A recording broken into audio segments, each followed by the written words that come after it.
มันก็นี่บ่ได้ได้อยู่นี่สลาตัววอตัวลอลิงลืมใส่ยังอีกมองนี่ลืมใส่ยังอันหนึ่งมองนี่นะมองบ่าวเนี่ยบ่าว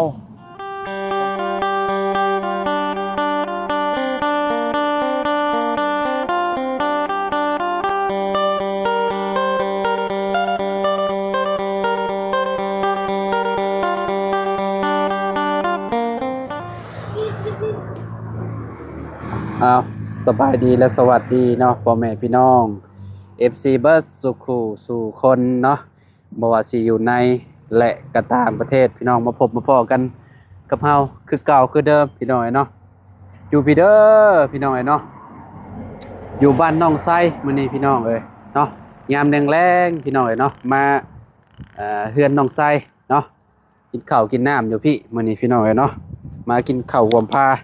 กินปลาห่วมต้อนยำแรงพี่น้องเนาะครับครอบครัวน้องไส้มื้อนี้พี่น้องเนาะพอดีว่านัดกันกับบ่าวบุญคงเพิ่นพี่น้องเนาะบ่าวบุญคงเพิ่นนัดนะเนาะนัดมากินข้าวอยู่พี่เด้อว่าซั่นเนาะยำแรงพี่น้องแล้วก็เลยเอาเข้ามา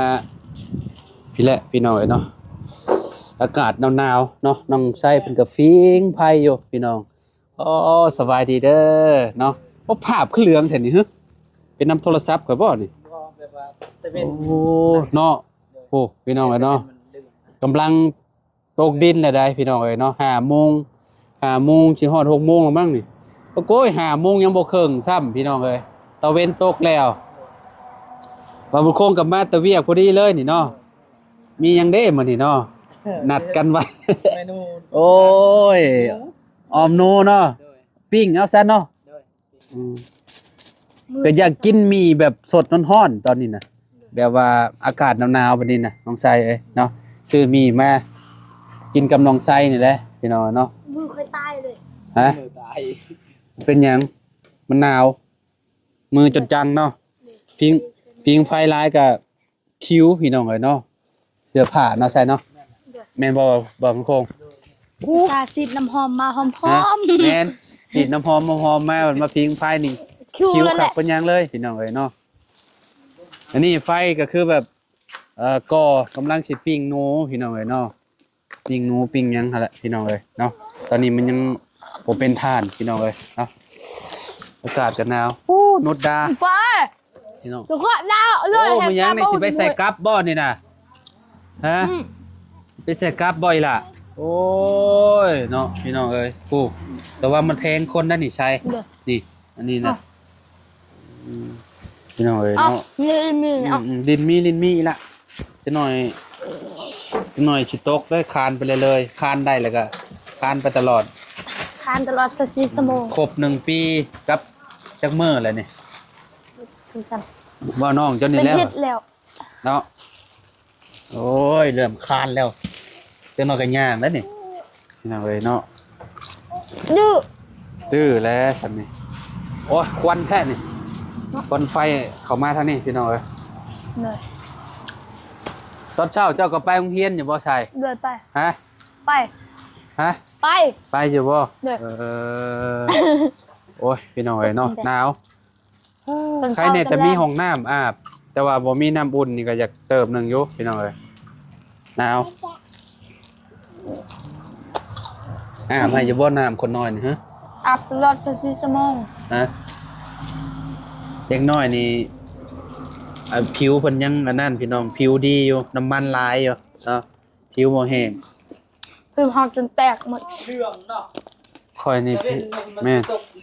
ค่อยนี่ผิวแตกเบิดใช่บ่นี่พญานาคคือกันเริ่มเลยติต้องท่านะให้พร้อมต้องท่านะให้คนน้อยนำเนาะอันเป็นพวกอันน่ะเด้พวกครีมพวกยังอ่ะเด้ครีมเด็กน้อยมีแม่นครีมเด็กน้อยครับพี่น้องเนาะพอมันจะเป็นอะไรโทรศัพท์นะแบบว่ามันจะอันนั้นจะเลื่อมๆพี่น้องเนาะมันบ่อยากแกล้งบ่ได้เพราะว่าขนมนี่แควจนเลือกฮะกินขนมแควจนเลือกเขามักอะไรขนมหนาวก กว่านี้สำนี ว่าจากองศาเด้สำนี้เนาะหนาวเลยมีแล้วบาง19หาซาวเนาะ นั่น เพราะว่าได้พี่น้องเอ้ยหนาวเลย ตอนกลางคืนประมาณ15องศาเลย นอนกลางคืนบ่ยากเปิดพัดลมเนาะยามนี้เนาะบ่เปลืองไฟเนาะประหยัดไฟดีเด้พี่น้องเอ้ย จนสไตล์เลยหนาวนี่ ฮะสงเงียดเลยติ อู้ อาบ่าวก็นอนอยู่บ้านพักน่ะบ่เปิดห้องพัดลมคอยนอนห้องพัดลมห้องแอร์น่ะ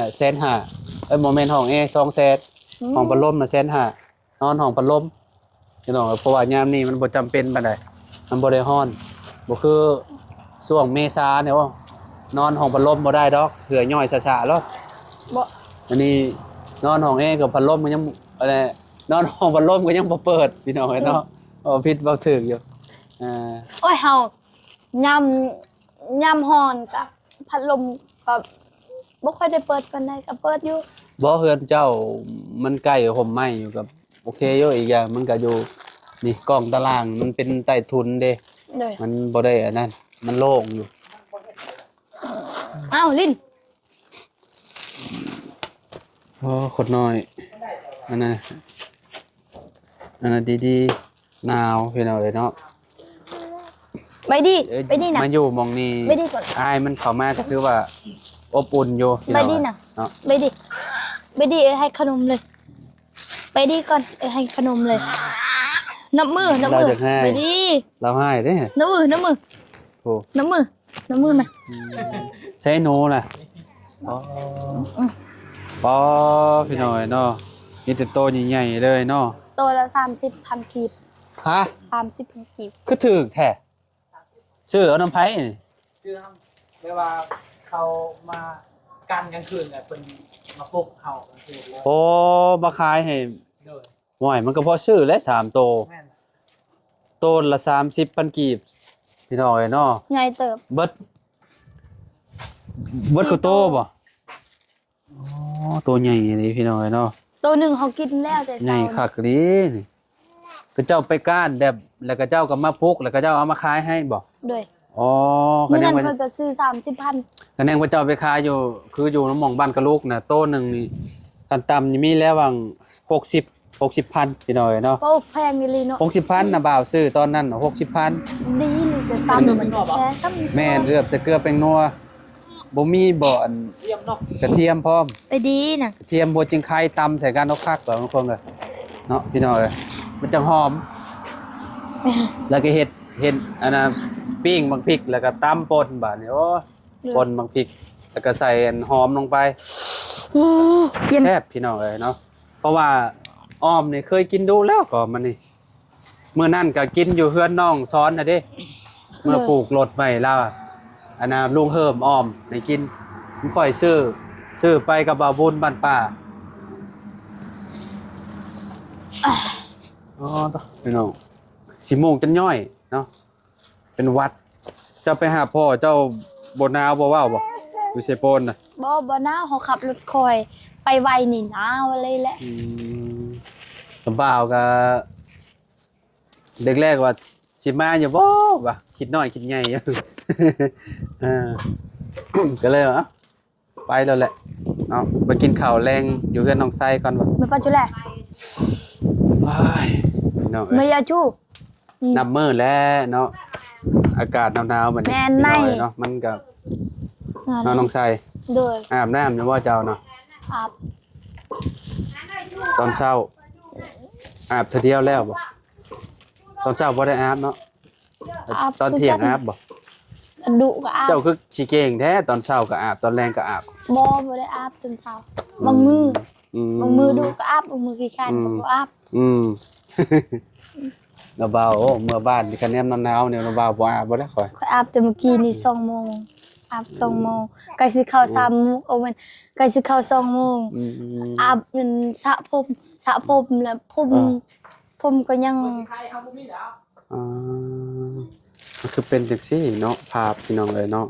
มันเป็นน้ำตาเวนแดงบ่หรือว่าจังใด เลย ฮะ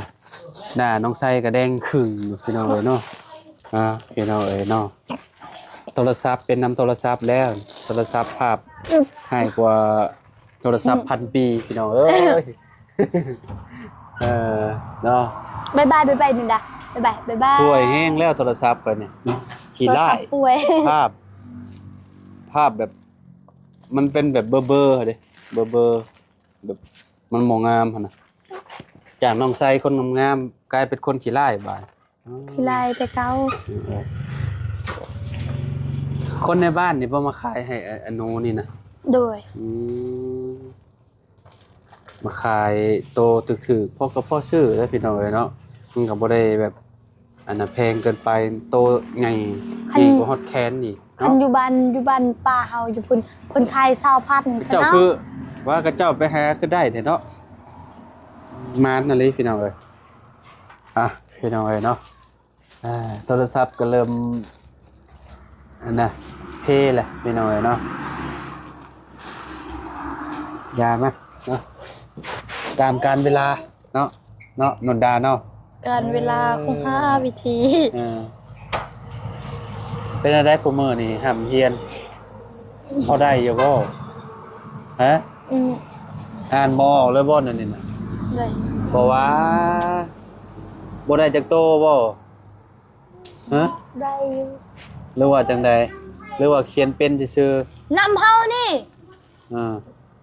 สงสัยนี่พี่น้องเอ้ยเนาะ ได้อยู่ได้บ่หลาย ย่อเป็นแต่ชื่อตัวเองบ่จักว่าเป็นแต่ชื่อตัวเองบ่จักว่ะโอ้ยเสียงรถพี่น้องเอ้ยเนาะดังขนาดเลยฮะ เป็นอยู่ เป็นอยู่ เลย แต่ว่าบ่หลาย เลย สิเข้ามอได้นี่จะหน่อยเป็นชาวมออ่านหนังสือบ่ออกนี่โอ้ยเจ้าว่ากะว่าเจ้าใหญ่เจ้าสิอ่านออกอยู่บ่ใช่ บูคือกัน ฮะ บูคือกัน โอ้โหโอ้ยเนาะพี่น้องเอ้ยควันไฟขนาดเลยพี่น้องเอ้ย บูอนาคต มีบ่ดูฮู้อนาคตติ เลย คือว่าแหละพี่น้องเอ้ยเนาะกระทาเบิ่งพุ่นแหละบัดเพิ่นใหญ่เพิ่นหยังพุ่นแหละว่าเพิ่นสิอ่านออกเขียนได้บ่น้องไซนี่เนาะตอนนี้ก็ยังแบบปูปลาๆอยู่ห้องป .5 พี่น้องเอ้ยเนาะอาจารย์ก็เคยบอกอาจารย์ห้องออกไปอ่านหนังสืออยู่ในอันนั้นใน เค เนาะ ย เคยภาษาลาวเฮาได้ เลย แล้วเพิ่นว่าจังได๋บัดนี้ ก็ให้อ่านแล้วก็อ่าน อ่านได้บ่เพิ่นสอนเลยบัดนี้ บ่ผู้ใดอ่านผู้ใดก็ยืนอยู่ก็ด้านนั่นแหละแต่เฮา แล้วให้โมออกมาสอน บ่ ฮะ พุ่น เพราะว่าคนนำได้มาเรียน สอนเพิ่นแล้วเจ้าก็ได้มาแล้วบ่มีไผสอนแล้วบาดพี่น้องเอ้ยอยากปึกแล้วบาดโอ้ยเนาะพี่น้องเอ้ย ก็อ่านนำกัน มีอยู่หมู่ระบ่าวเข้าโรงเรียนพร้อมกันป .4 ปีในครูบ่ให้ขึ้นเลย เป็นหยัง ข้างห้องอ่านบ่ได้อ่านหยังก็บ่ได้ในครูสอนอยู่หั่นสอนมา4 ปีก็คือเก่าอ่านบ่ได้คือเก่า นี่เด้อ จนหมอกับเมื่อยเจ้าของโตกับเมื่อยจนออกโรงเรียนแล้วมีอีกผู้หนึงน่ะหมู่คือกันน่ะล่ะตอนในครูสอนฮะบ่เป็นบัดออกโรงเรียนบัดเป็นหนังสือสาเหตุที่ว่าเป็นก็คือแบบไปเบิ่งซีดีมันสิมีแบบว่าอันเวลาเฮาเปิดซีดีแล้วมันสิมีโต๊ะหนังสือเด้ เลย เพิ่นสิมีแบบคำศัพท์อันน่ะเวลาเปิดเพลงมามันก็สิมีดอกเนาะเพิ่นเป็นย้อนต้นนั้นแหละน้องไสเอ้ยเนาะพี่น้องเอ้ย ถ้าเฮาเป็นคนสงสัยทุกอย่างเฮาก็สิฮู้อยู่ดอก โอ้ยน้องไสพี่น้องเอ้ยเนาะตอนนี้ก็ยัง ตัวใดเฮาบ่ฮู้เฮาก็ถามหมู่ตัวใดเฮาฮู้เฮาก็ แม่ อ่าน น ก็ แหละ ต้องถามหมู่ต้องถามหมู่บัดพ่อเจ้ามาก็พ่อเจ้าสอน ถามหมู่ได้นะบ่าวขนาดเขียนโซดเดอร์จิบได้ก็ยังบ่เป็นโซดเดอร์จิบใบสไลด์ก็ยังบ่เป็นสไลด์ตะโมก็ยังบ่เป็น เขียนว่าโสดนี่ได้บ่เจ้าเขียน ได้ เอ่อ เพราะว่า เบาลาวเด้เขียนเป็นบ่ เป็น แบบใดสะกดแบบใดแล้วแหละ สะเอาตัวล้อแหละล่ะเบาแบบนี้แหละ เบาเอาเขียน เอ้ยยังบ่มี ใช่ เดี๋ยวหาทานก่อน อืมเอาไปเอามาให้น้องไส้เพิ่นเขียนคำว่าบาวตัวบอสระอาว บ่เป็นตัวโลเนาะโอ้ยมันบ่มีถาด อ๋อได้อยู่ซะได้อยู่เก่งอยู่ได้อยู่เนาะหนูดาเนาะเฮ้ย เขาสิปึกกับฮอดปานนั้นด ได้ อก เอาดู โอ้ยบ่มีทานเอาทานก่อน โอ้ทานกับบ่มีบาด เด็กปิ้งเฮาอีใส่ละ อ้าวเขียน มันก็นี่บ่ได้ ได้อยู่